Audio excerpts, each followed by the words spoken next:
آج نوجوانوں کا، بزرگوں کا یہ جذبہ دیکھ کے مجھے یقین ہو چکا ہے کہ وہ وقت دور نہیں ہے جب خلافت عثمانیہ کا پرچم دوبارہ ملا عمر مجاہد کا دور واپس آنے والا ہے انشاءاللہ، کہ آج کے بعد پاکستان امریکہ کے کہنے پہ جنگیں نہیں لڑے گا انشاءاللہ تعالی۔ آج کے بعد پاکستان اپنے فیصلے خود کرے گا، اور جب یہی جذبہ رہا تو انشاءاللہ تعالی پاکستان وہی جہاد کرے گا جسے جہاد کہتے ہیں انشاءاللہ تعالی۔ کشمیر کا فیصلہ آدھا گھنٹہ کھڑے ہو کے احتجاج کرنے سے نہیں ہوگا، عملی طور پہ ہوگا انشاءاللہ۔ یہاں میں نے وہ پرچم دیکھا کلمے والا، اور مجھے یاد آ گیا وہ افغانستان کا دور۔ میں انہی کو، ان غازیوں کو میں یہ بات بتانا اس لیے ضروری سمجھتا ہوں کہ آج تک ہمیں یہ کہا گیا کہ پیسے نہیں ہیں، ہم غریب ہیں،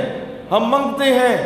ہم FATF کی زد میں ہیں، ہم IMF کی زد میں ہیں، ہم ورلڈ بینک کی زد میں ہیں، ہم کس طریقے سے امریکہ کو آنکھیں دکھائیں گے۔ غریب ملک ہیں، وہ پشتوں کی ایک مثال ہے، غریب کو پیدا شوے کو بغیرات اچھا کرے، کہ غریب ہونے میں اور بغیرت ہونے میں بڑا فرق ہے بھائی جان۔ غریب ملا عمر مجاہد بھی تھا،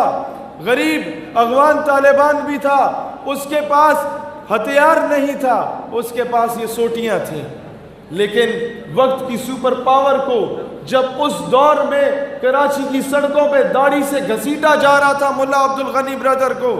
آج وہ مذاکرات کے میز پہ گھسیٹنے پہ مجبور کر دیا گیا امریکہ کو۔ وہاں مجھے قلندر لاہوری کی اس شعر کی تشریح سمجھ آتی ہے کہ اللہ کو پامردی مومن پہ بھروسہ، ابلیس کو یورپ کی مشینوں کا سہارا، کافر ہے تو کرتا ہے شمشیر پہ بھروسہ، مومن ہے تو بے تیغ بھی لڑتا ہے سپاہی۔ انہی مجاہدین کی نظر کہ ہم تختہ و تخت میں سے ایک چنا کرتے ہیں، ہم عجب شان سے دنیا میں جیا کرتے ہیں، توپ کیا چیز ہے، بندوق کسے کہتے ہیں، ہم تو ٹینکوں کی صفیں چیر دیا کرتے ہیں۔ اور اسی وقت سے ملتا ہے شہادت کا سبق جب اپنی ماں کی گود سے دودھ پیا کرتے ہیں۔ دوستان ذی وقار، ہمارا پچھلے 20 سالوں سے مشرف کے دور کے بعد سے